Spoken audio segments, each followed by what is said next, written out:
আপনারা লক্ষ্য করছেন গোটা রাজ্যে উন্মাদনা তৈরি হয়েছে মানুষের মধ্যে। সিপিআইএমের 24তম রাজ্য সম্মেলন আগামী 29 থেকে 31 তারিখ আগরতলা শহরে অনুষ্ঠিত হবে। 29 তারিখ প্রকাশ্য জমায়েতের মধ্য দিয়ে আমাদের এই সম্মেলনের কাজ শুরু হবে। আপনারা জানেন আমরা আস্তাবল ময়দান চেয়ে আবেদন করেছিলাম রাজ্য সরকারের কাছে। গতকাল আমাদের রাজ্য সম্পাদক জিতেন চৌধুরী এ সম্পর্কে স্পষ্টীকরণ দিয়েছেন।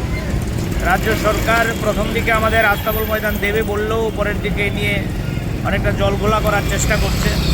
আমরা উমাকান্ত ময়দান, রবীন্দ্র ভবনের সামনে এরকম নানান জায়গার জন্য আমরা আবেদন করেছি। যেহেতু শাসক দল সরকার তারাই ঠিক করবে কোথায় আমাদের জমায়েত করার জন্য দেবে। আমরা ইতিমধ্যে আওয়াজ তুলেছি আগরতলায় চলুন 29 তারিখ ব্যাপক জনসমাগম হবে আগরতলায়। এর প্রচারকে সামনে রেখে আমাদের সারা রাজ্যের বন্ধুরা নানান কায়দায় প্রচার সামগ্রী নিয়ে রাস্তায় নেমেছে। কোথাও দেয়াল লিখন, কোথাও হ্যান্ডবিল বিলি করা, কোথাও পতাকা লাগানো, কোথাও ফ্লেক্স লাগানো। আজকে আমাদের আগরতলা শহরের বন্ধুরা সদর মহকুমা কমিটির আহ্বানে ফ্লেক্স, পোস্টার, ব্যানার নিয়ে রাস্তায় নেমেছে মানুষের দৃষ্টিতে নেওয়ার জন্য।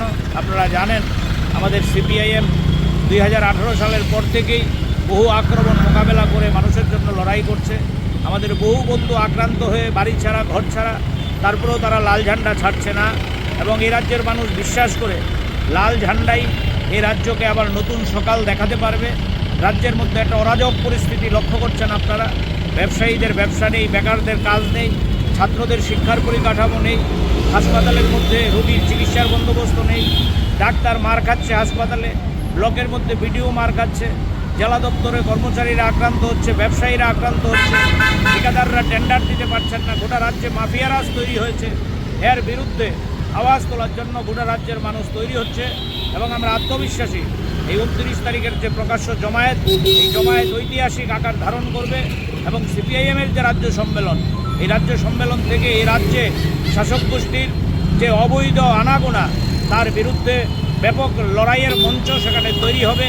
এবং আমরা সিপিআইএমের নেতৃত্বে, বাম গণতান্ত্রিক ফ্রন্টের নেতৃত্বে এ রাজ্যে আবারও নতুন সকাল ফিরিয়ে আনতে পারবো এই প্রত্যয় নিয়েই আমরা রাস্তায় নেমেছি 29 তারিখের জমায়েতে নামব।